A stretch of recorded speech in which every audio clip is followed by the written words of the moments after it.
వచ్చేసరికల్లా ఇంట్లో ఇక తల్లి దయవైతే అంటారు చూడు, ఇక మరి పిల్లలు బతకరు అన్నట్టు ఇక మరి ఇంట్లో కచ్చపచ్చ వ్యవహారం ఉంది కాబట్టి పెద్ద మనిషి కూడా ఏం చేయలేకపోయాడు. ఇక కనపడుతూనే ఉందాడ. ఇక లాస్ట్కి వస్తారకల్లా ఇక మళ్ళా ఎవరెస్ట్ శిఖరం అన్నవు తల్లి, పాతాళలోకంలో వడేసిరనవు తల్లి.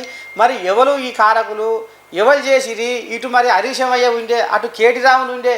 కేటీ రాములకి ఏమో నేను ముఖ్యమంత్రిని కావాలని ఆయన పట్టు మీద ఉండు.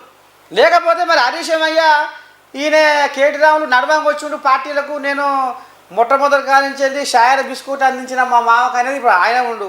మరి ఆళ్ళకాళ్ళకు లోపడంగా అంతర్గతంగా యుద్ధంగా నడిచి ఏమో పడిపడక వ్యవహారం అయిందా? మరి ఎట్లా అయిందంటే ఇప్పుడు ఈ ఎందుకు పడిపోయాడు పాతాళ లోకంలో? అయ్యో, కర్ణుని సావుకు 1,00,000 కారణాలు అన్నట్టు ఆ పడిపోవటానికి అంత కథ ఉంది. మరి ఇప్పుడు నిన్న మొన్న మీ కాకి జ్వరం వచ్చిందట. నిన్ననే చూసినాం, టీవీలో చూసినాం, జ్వరం వచ్చిందట. మరి ఎట్లా కనీసం ఫోన్ అన్నా చేసి మందలు ఇచ్చినావా? లేదు, ఫోన్ లేదు, మందలు ఇచ్చుకోవడం లేదు. ఏనన్నా మా కుటుంబం పెద్దది కదా, ఏనన్నా సావు కారణో లగ్నం కారణో కనబడుకుండు గంతే. మాట లేదు, ముచ్చట్లేదు. ఓ అమ్మ, ఏమైనా ముఖం సూపులే కానీ నోటి మాట లేవుగా? లేవు, కంటి సూపులు అంతే. అమ్మని దండం పెట్టిన నాయన. మరి ఎట్లా చేస్తారు?